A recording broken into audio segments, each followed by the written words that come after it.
سورہ حامیم السجدہ کی آیت نمبر 8 تلاوت کی گئی۔ اس آیت کریمہ کی مختصر تفسیر اور اس کی تفسیر میں کم و بیش 4-5 احادیث مبارکہ عرض کرنے کی سعادت حاصل کی جا رہی ہے۔ اللہ تبارک و تعالی نے اس آیت کریمہ میں ارشاد فرمائے ان الذین آمنوا، بے شک جو لوگ ایمان لائے، وعملوا الصالحات، اور انہوں نے نیک عمل کیے، لہم اجرہم غیر ممنون، ان کے لیے ایسا اجر ہے جو کبھی ختم نہیں ہوگا۔ پچھلے دروس میں ہم اس بات کی اہمیت پڑھ چکے ہیں اور سمجھ چکے ہیں کہ ایمان لانے کے بعد مومن کی، ایمان والوں کی سب سے بڑی ذمہ داری یہ ہوتی ہے کہ وہ اپنے اعمال کی اصلاح کریں اور اپنے احوال کی اصلاح کرتے ہوئے ایسے عمل اختیار کریں جو نیک عمل ہیں، جنہیں قرآن مجید کی اصطلاح میں صالح عمل کہا گیا۔ نیک اعمال، صالح اعمال کا راستہ جو آدمی اختیار کرتا ہے، یعنی نیکیوں پر استقامت اختیار کرتا ہے، دوام اختیار کرتا ہے، اور نیک عمل استقامت کے ساتھ جاری رکھتا ہے، نیک اعمال کی طرف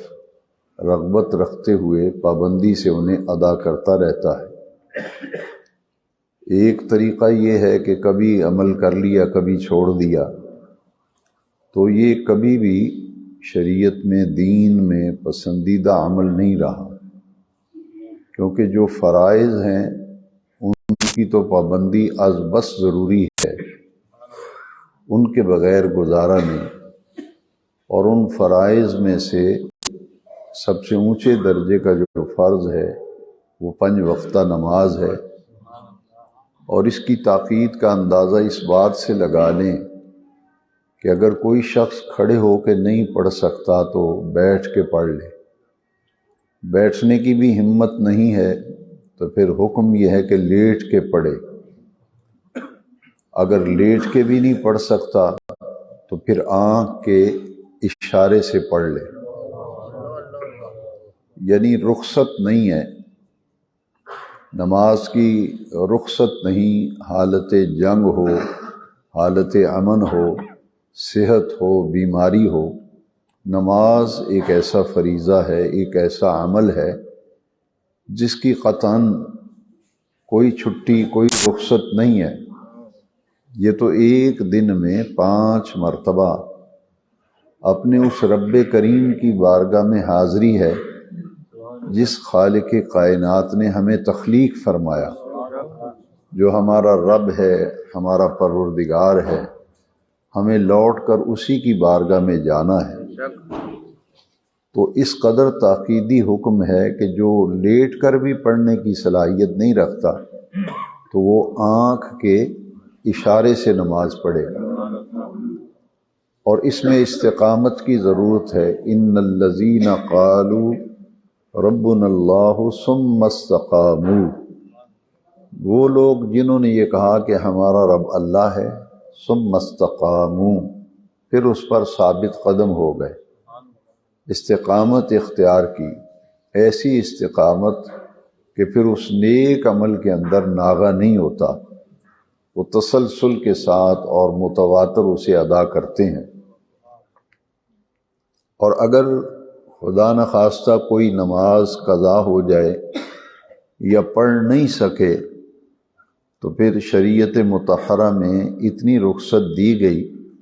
کہ وہ نماز تمہاری قضا تصور ہوگی، جو اپنے وقت پہ نہیں پڑھی جا سکی، اس کے لیے تاکیدی حکم ہے کہ وہ پھر قضا کر کے پڑھیں۔ یہ نہیں کہ قضا ہو گئی ہے تو چھٹی ہو گئی ہے، نہیں، اس کو ادا کرنا پڑے گا، اور نہیں پڑھیں گے تو ذمے پر باقی رہے گی اور اس کے بارے میں قیامت کے دن پوچھا جائے گا۔ ان تمام نیک اعمال میں سے، اعمال صالحہ میں سے سب سے بڑا عمل جو ہے ایک صاحب ایمان کے لیے، وہ 5 وقتہ نماز ہے۔ قرآن مجید میں رب ذوالجلال نے فرمایا کہ جنتی لوگ جہنمیوں سے سوال کریں گے، پوچھیں گے ما سلککم فی سقر، وہ کون سا عمل ہے جو تمہیں جہنم میں لے آیا ہے؟ تم نے کون سا ایسا جرم کیا، کون سا ایسا گناہ کیا، کون سا ایسا کام کیا کہ جس نے تمہیں جہنم میں پہنچا دیا اور جہنم میں تم آ گئے؟ تو وہ جہنمی جواب دیں گے لم نکو من المصلین، جن اعمال کی وجہ سے ہمیں جہنم میں پھینکا گیا ہے ان میں سے سب سے بڑا عمل کہ ہم نماز نہیں پڑھا کرتے تھے۔ لم نکو من المصلین، میں پختہ نمازی نہیں تھا، کبھی پڑھ لی کبھی نہ پڑھی۔ اور وہ لوگ جو بالکل پڑھتے نہیں وہ کہیں گے لم نکو من المصلین، ہم نماز نہیں پڑھا کرتے تھے، اس عمل نے ہمیں جہنم میں پہنچا دیا، اس عمل کی وجہ سے ہم جہنم میں آ گئے۔ تو نماز تمام فرائض دینی میں سے نظام عبادات میں 5 وقتہ نماز ہے، اور اللہ کریم نے فرمایا کہ ان الذین آمنوا وعملوا الصالحات، جو لوگ ایمان لائے اور انہوں نے نیک اعمال کیے، لہم اجرہم غیر ممنون، ان کے لیے اللہ نے ایسا اجر رکھا ہے جو کبھی بھی ختم ہونے والا نہیں۔ اس کا اجر، اس نیک عمل کی جو جزا ہے، وہ جزا ایسی ہے جو کبھی بھی ختم نہیں ہوگی۔ یہ جو آیت کریمہ کا آخری حصہ ہے، اس کو صرف سمجھنا ہے آج کے درس میں کہ اس سے کیا مراد ہے کہ نیکی کرنے والے، نیک عمل کرنے والے، عمل صالح اختیار کرنے والے، ان کا اجر جو ہے وہ ختم نہیں ہوگا۔ مفسرین کرام نے فرمایا کہ اس کا ایک مطلب تو یہ ہے کہ آخرت میں انہیں جو اجر ملے گا، نیک اعمال کی جو جزا ملے گی اور اجر ملے گی آخرت میں، وہ کبھی ختم نہیں ہوگا، اور آخرت میں ان کا اجر تسلسل کے ساتھ انہیں ملتا رہے گا۔ اس کی مثال ایسے ہے جیسے ٹیوب ویل چل رہا ہو تو وہ پانی مسلسل زمینوں کو سیراب کرتا ہے، اسی طرح یہ اجر جو ہے یہ ختم نہیں ہوگا، اس کے اثرات جنت میں جنتیوں کو ملتے رہیں گے، اور انہیں کہا جائے گا کہ وہ عمل جس پر تم نے استقامت اختیار کی، ایسی استقامت کہ تم نے اس نیک عمل کو کبھی چھوڑا نہیں تھا، یہ اس کی جزا بھی اسی حساب سے تمہیں تسلسل سے مل رہی ہے، اس میں کوئی تعطل نہیں ہوگا، اس میں کوئی ایسا نہیں ہوگا کہ کبھی عمل کی جزا ملنا شروع ہو جائے کبھی بند ہو جائے، نہیں، وہ تو مسلسل اس کا اجر نیک اعمال کرنے والوں کو جنت میں ملتا رہے گا۔ ایک تو اس کا یہ مطلب ہے، اور دوسرا مطلب بہت پیارا ہے جس پر اس درس کے مقصد یہ تھا کہ یہ بات خاص طور پہ میں آج کے درس میں بیان کروں۔ ایک مطلب ہم نے سمجھ لیا، اور دوسرا مطلب اس کا یہ ہے کہ ایک آدمی پابند ہے 5 وقت کی نماز کا، پابندی سے نماز پڑھتا ہے، کوئی اور نیک عمل ہے، غریبوں کو کھانا کھلانا، غریبوں محتاجوں کی مدد کرنا، صلہ رحمی، رشتہ داروں سے اچھا سلوک کرنا، کیونکہ حدیث شریف میں جو رشتے کاٹتا ہے، قطع رحمی کرتا ہے، وہ جنت میں نہیں جائے گا۔ تو صلہ رحمی یہ بھی نیکی ہے، پڑوسیوں سے حسن سلوک یہ بھی نیکی ہے، راستے سے کوئی پتھر ہٹا دیا کہ کوئی آدمی ٹھوکر لگے گر نہ جائے، یہ بھی نیک عمل ہے۔ تو نیکیوں کی بڑی طویل فہرست ہے، لیکن یہاں وہ عمل مراد ہیں جو آدمی استقامت سے کرتا تھا، ناغہ نہیں کرتا تھا، لیکن اچانک وہ شخص بیمار ہو گیا، چلو نماز کو لے لیتے ہیں، باقی ساری نیکیاں اس میں شامل ہیں، لیکن سمجھانے کے لیے کہ ایک آدمی روزانہ 5 وقت کی نماز جماعت سے پڑھتا ہے، روزانہ فجر کے وقت قرآن مجید کی تلاوت کرتا ہے، ناغہ نہیں ہوتا اس کا، لیکن وہ بیمار ہو گیا، بستر پہ پڑ گیا، اور بیماری کی وجہ سے وہ مسجد میں حاضر نہیں ہو سکا، بیماری کی وجہ سے وہ نیک عمل اس سے چھوٹ گیا، کہ ایسی بیماری یا ایسی علالت اس کو آ گئی کہ وہ نماز جسمانی اعضاء کے ساتھ پڑھ ہی نہیں سکتا، تو وہ بیماری کی وجہ سے وہ نیک عمل سے روک لیا گیا، بیماری کی وجہ سے نیک عمل سے روک لیا گیا، یا مجبوری کی وجہ سے کسی ایسی پریشانی، مجبوری اور تکلیف میں ہے کہ اس کا نیک عمل رک گیا، اسے وہ نہیں کر سکا، تو اس شخص کو بیماری کی حالت میں اور مجبوری کی حالت میں جو نیک عمل اس سے چھوٹا تھا اور اپنی بیماری کی وجہ سے اس نیک عمل کو وہ جاری نہ رکھ سکے گا، تو بھی اس کے اجر کا سلسلہ ختم نہیں ہوگا۔ بیماری کی وجہ سے مسجد کی حاضری نہیں، بیماری کی وجہ سے نیک عمل نہیں کر سکا، تو وہ جو بیماری کی وجہ سے عمل سے وہ رک گیا تھا، جو مسلسل عمل کیا جاتا ہے اس کی جزا نہیں رکتی، وہ اسے ملتی رہتی ہے۔ اس کو تفصیل سے سمجھنے کے لیے میں آپ کی خدمت میں حدیث شریف کی بڑی مستند کتاب ہے مسند احمد، اس کی 3 جلد ہے اور صفحہ نمبر 258 پہ حضرت عبداللہ ابن عمر رضی اللہ تعالیٰ عنہ سے یہ حدیث شریف مروی ہے۔ وہ فرماتے ہیں کہ نبی کریم صلی اللہ علیہ وسلم نے فرمایا، بلا شبہ جب کوئی بندہ اچھے طریقے سے عبادت کر رہا ہو پھر وہ بیمار ہو جائے تو جو فرشتہ اس پر مقرر کیا جاتا ہے اس سے کہا جاتا ہے کہ یہ بندہ اپنی صحت کے ایام میں جو نیک عمل کرتا تھا اس کے عمل کو بدستور لکھتے رہو،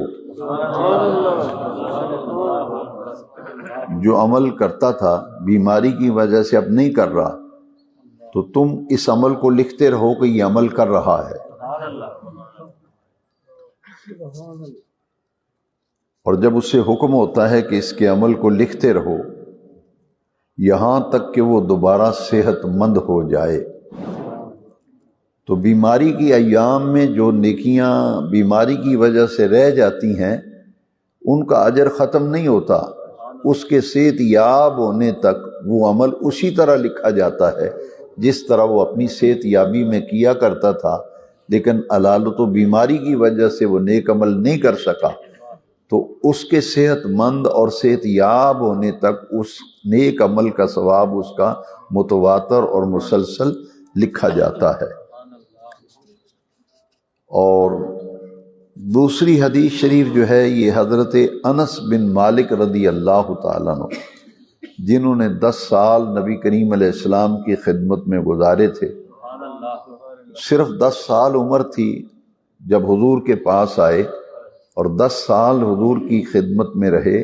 تو حضور کا جب وصال مبارک ہوا تو ان کی عمر جو ہے وہ 20 سال تھی۔ ان کو حضور کے بہت قریب رہنے کا موقع ملا، حضور کے ذاتی امور میں، ذاتی کاموں میں حضور کی خدمت انہوں نے اپنے ذمے لی ہوئی تھی۔ وہ فرماتے ہیں کہ نبی کریم صلی اللہ علیہ وسلم فرمایا کہ جب کسی بندے کو اللہ تعالیٰ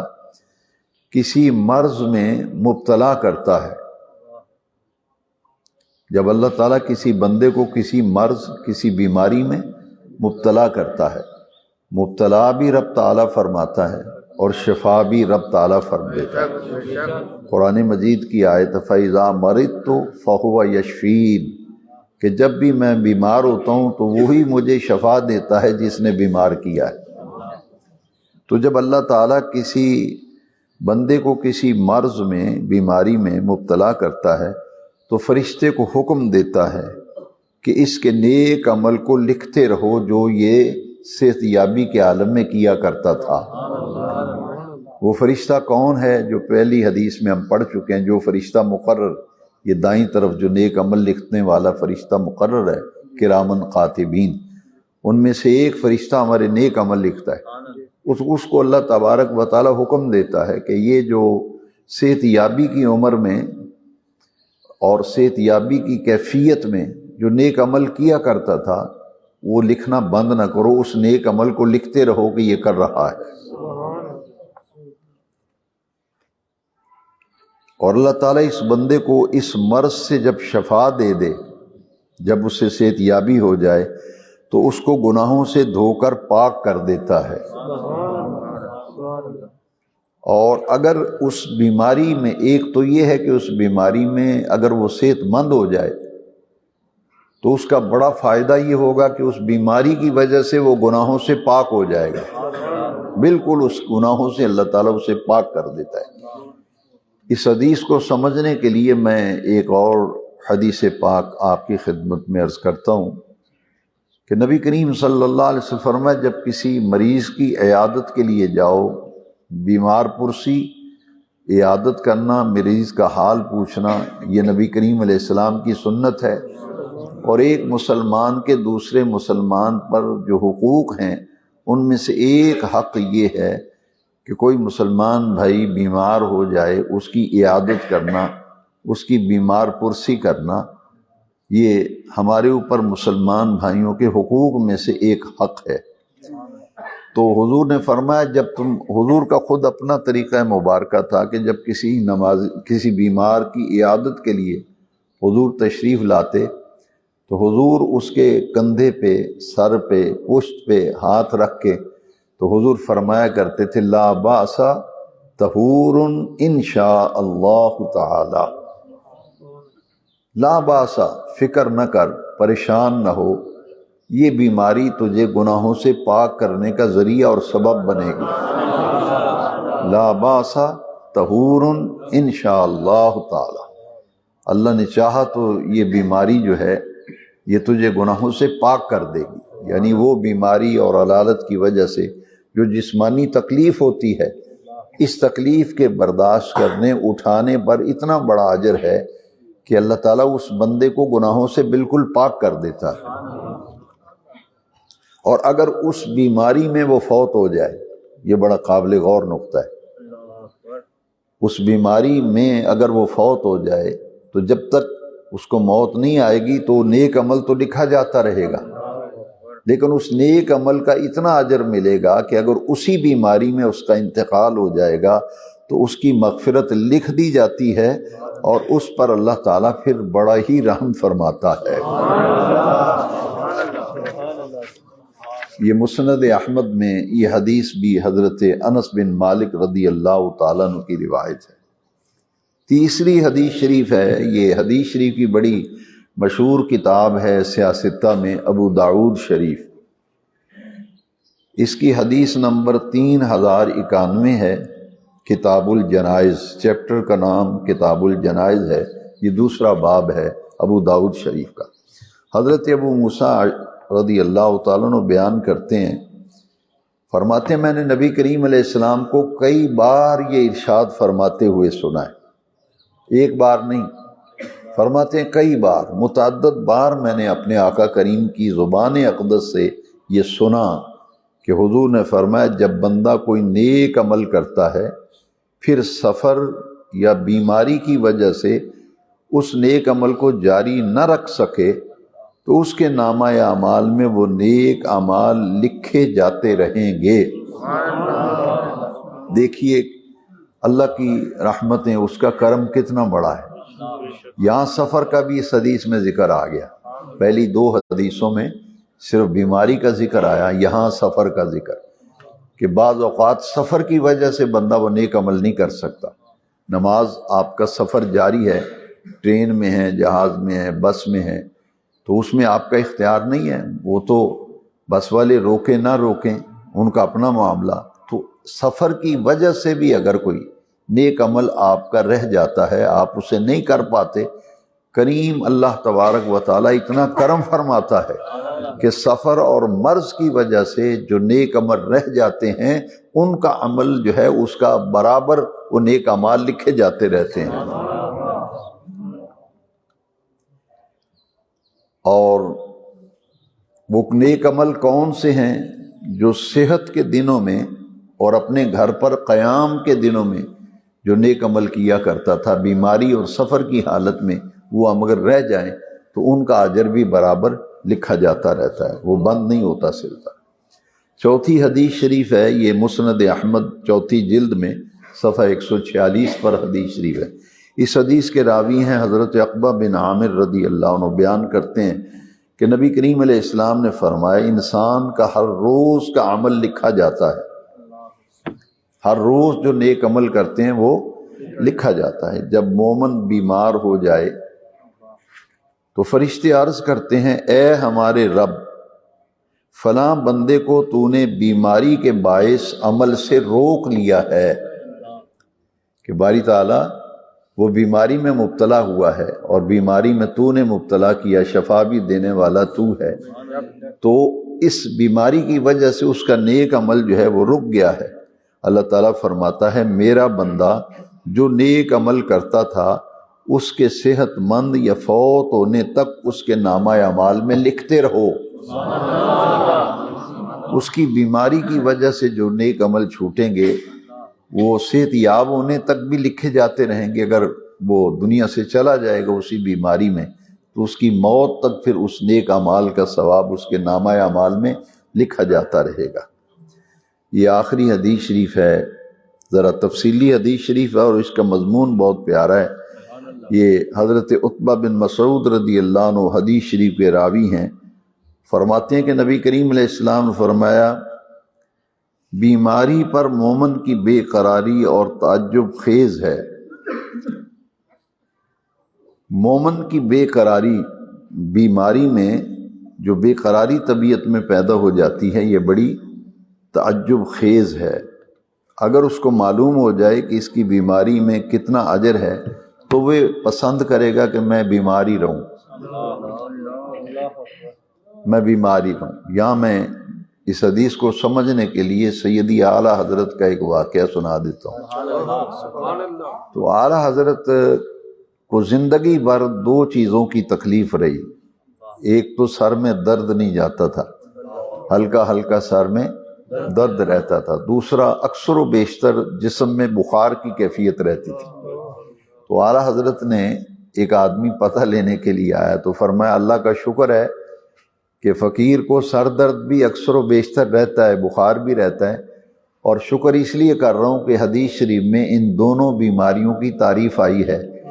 کہ جو سر درد میں مبتلا ہوگا، بخار میں مبتلا ہوگا، یہ دونوں بیماریاں اس کو گناہوں سے پاک کرتی رہیں گی، گناہوں سے پاک کرتی رہیں گی۔ تو اس میں نقطہ یہ ہے کہ اتنا بڑا اجر ہے کہ گناہ جتنے ہوتے ہیں، جتنی غلطیاں ہوتی ہیں، بیماری میں جو تکلیفیں ہم اٹھاتے ہیں اس کا اجر پھر ضائع نہیں ہوتا۔ وہ تکلیف اٹھانے پر جو جسم کو اذیت ملتی ہے، تکلیف ملتی ہے آدمی کو، ہائے ہائے نکلتا ہے زبان سے بیماری میں، تو یہ جو اندرونی اور جسمانی قلبی کیفیت و تکلیف ہوتی ہے، اللہ تبارک و تعالیٰ اس تکلیف پر بھی اجر دیتا ہے، اور وہ اجر اتنا بڑا ہے کہ اس کے گناہ جو ہیں وہ معاف ہوتے رہتے ہیں، اس کی طہارت ہوتی رہتی ہے۔ اور پھر ایک اور بہت بڑا انعام ہے، بیماری میں جو جسمانی تکلیف ہوتی ہے، ایک گناہ معاف ہوتے ہیں، دوسرا درجے بلند ہوتے ہیں، دوسرے درجے بلند ہوتے ہیں۔ تو حضور نے فرمایا کہ پھر آدمی یہ پسند کرے چلو گناہوں سے پاک ہو رہا ہوں، یہ چھوٹی موٹی تکلیفیں زندگی کا حصہ ہیں، آتی ہیں تو کوئی بات نہیں۔ تو یہ مومن کو یہ اپنا ذہن اور عقیدہ رکھنا چاہیے کہ جو مجھے تکلیفیں پہنچ رہی ہیں ان پر اللہ مجھے اجر بھی دے گا اور یقیناً میرے گناہوں کو بھی معاف کرے گا، یہ میرے لیے بہتری ہے۔ یہ نبی کریم علیہ السلام نے اتنی بات جب فرمائی نا تو حضور یہ بات فرما کر آسمان کی طرف حضور نے یوں دیکھا، یہ بات کہہ کے حضور نے آسمان کو یہاں سر اٹھا کے دیکھا تو حضور مسکرائے، اللہ اکبر، صحابہ نے پوچھا حضور آسمان کی طرف دیکھا ہے تو آپ مسکرائے کیوں ہیں؟ مسکرانے کی وجہ کیا ہے؟ اللہ اکبر۔ تو نبی کریم صلی اللہ علیہ وسلم فرمایا مسکرایا اس لیے ہوں کہ میں نے 2 فرشتوں کو دیکھا ہے اور مجھے بڑا تعجب ہوا ہے، وہ ایک جائے نماز پر اس کے نمازی کو تلاش کر رہے تھے کہ حضور آپ مسکرائے کیوں؟ فرمایا مسکرائے اس لیے ہوں 2 فرشتوں کو دیکھا ہے جو ایک جائے نماز مصلی پہ، جائے نماز سے مراد جہاں آپ نماز پڑھتے ہیں، یہ قالین یا صف نہیں مراد، وہ جگہ زمین کا وہ حصہ جہاں آپ نماز پڑھتے ہیں اسے جائے نماز تصور کیا گیا۔ جس جگہ پہ وہ نماز پڑھا کرتا تھا نا روزانہ، اس جگہ پہ اسے ڈھونڈتے ہیں، تلاش کرتے ہیں کہ آج اس جگہ پہ وہ نماز نہیں پڑھ رہا۔ مثلا گھر میں آپ نماز پڑھتے ہیں، مسجد میں پڑھتے ہیں تو مسجد میں آ کے ڈھونڈیں گے وہ کہاں ہے نمازی، گھر میں جس جگہ مصلی بچھا وہاں دیکھیں گے وہ کہاں ہے نمازی۔ تو حضور نے فرمایا مسکرایا اس لیے ہوں اور کہ میں نے دیکھا کہ 2 فرشتے اس نمازی کو تلاش کر رہے تھے، تو اس جگہ وہ نمازی نہیں ملا تو وہ واپس چلے گئے، تلاش کرے لیکن نمازی نہیں ملا تو وہ دونوں فرشتے واپس چلے گئے، اور ان دونوں فرشتوں نے رب کی بارگاہ میں عرض کیا اے ہمارے رب، ہم تیرے فلاں بندے کا نیک عمل دن رات لکھتے تھے، تیرے نیک بندے کا عمل دن رات لکھتے تھے، اب ہم کو معلوم ہوا ہے کہ تو نے اس کو روک رکھا ہے، تو نے اس کو کسی پریشانی میں وہ مبتلا ہے، کسی بیماری میں مبتلا ہے، تو بیماری کی وجہ سے وہ نیک عمل جاری نہیں رکھ سکا، کسی تکلیف میں ہے، کسی دکھ پریشانی کی وجہ سے وہ نیک عمل نہیں کر رہا، وہ رک گیا نیک عمل سے۔ تو وہ جب اللہ کریم کی بارگاہ میں عرض کرتے ہیں تو اللہ فرماتا ہے اے میرے فرشتوں تم میرے اس بندے کے اس عمل کو لکھتے رہو جو دن رات کیا کرتا تھا، اور اس میں کوئی کمی نہ کرو، اور اس میں کوئی کمی نہ کرو، اس کے نیک عمل لکھتے رہو۔ اور جتنے دن میں نے اسے روک لیا ہے، بیماری جتنے دن وہ بیمار رہے گا، جتنے دن اس تکلیف میں مبتلا رہے گا، اس پریشانی میں رہے گا، تو تم اس کے عمل کو لکھتے رہو۔ تو فرمایا جتنے دنوں میں وہ بیمار ہے، تکلیف میں ہے، پریشانی میں ہے، تو ان کا اجر میرے ذمے ہے، جو وہ عمل کیا کرتا تھا اس کا اجر اس کو ملتا رہے گا۔ اللہ کریم فرمائیں گے تم اس کی پریشانی، بیماری، کسی مصیبت میں مبتلا ہو گیا ہے، اس کا نیک عمل رک گیا ہے، حکم ہوگا تم نیک عمل لکھتے رہو، تم نیک عمل لکھتے رہو، اس کا اجر میرے پاس ہے، جو اس نے تکلیفیں اٹھائی ہیں، پریشانیاں اٹھائی ہیں، اس کو رنج پہنچا ہے، تو اس کا اجر تو میں دینے والا ہوں نا، تو اجر تو میں دوں گا، لیکن تم اس کا نیک عمل لکھتے رہو۔ اس کا نیک عمل کا اجر اللہ تعالیٰ اس کو مسلسل متواتر عطا فرماتا ہے، اور نیک اعمال جو ہیں ان کا اجر دنیا میں بھی ضائع نہیں ہوتا اور آخرت میں بھی ضائع نہیں۔ تو سورۃ حامیم السجدہ 24واں پارہ ہے، آیت نمبر 8 ہے، ان الذین آمنوا وعملوا الصالحات، بلا شبہ وہ لوگ جو لوگ ایمان لائے، وعملوا الصالحات انہوں نے نیک اعمال کیے، لہم اجر غیر ممنون ان کا اجر ایسا ہے جو کبھی بھی ختم نہیں ہوگا۔ الصلاۃ والسلام علیک یا سیدی یا رسول اللہ وعلی آلک واصحابک یا سیدی یا خاتم النبیین۔ الحمد للہ رب العالمین والصلاة والسلام علی امام الانبیاء والمرسلین۔ ربنا آتنا فی الدنیا حسنہ وفی الآخرۃ حسنہ وقنا عذاب النار۔ ربنا ظلمنا انفسنا وان لم تغفر لنا وترحمنا لنكونن من الخاسرين. ربنا لا تزغ قلوبنا بعد إذ هديتنا وهب لنا من لدنك رحمة إنك أنت الوهاب. اللهم إنا نسألك العفو والعافية والمعافاة الدائمة في الدين والدنيا والآخرة. اللهم أحسن عاقبتنا في الأمور كلها وأجرنا من خزي الدنيا وعذاب الآخرة. ربنا اغفر لي ولوالدي ولجميع المؤمنين والمؤمنات ولجميع المسلمين والمسلمات رب ارحمهما كما ربياني صغيرا. اللهم ارزقنا حبك وحب حبيبك محمد صلى الله عليه وسلم وحب عمل يقربنا إلى حبك. اللهم إنا نسألك علما نافعا ورزقا واسعا حلالا طيبا وعملا متقبلا وشفاء من كل داء وشفاء من كل داء. ربنا تقبل دعاء. وصلى الله تعالى على حبيبه سيدنا ومولانا محمد وعلى آله وأصحابه أجمعين برحمتك يا أرحم الراحمين.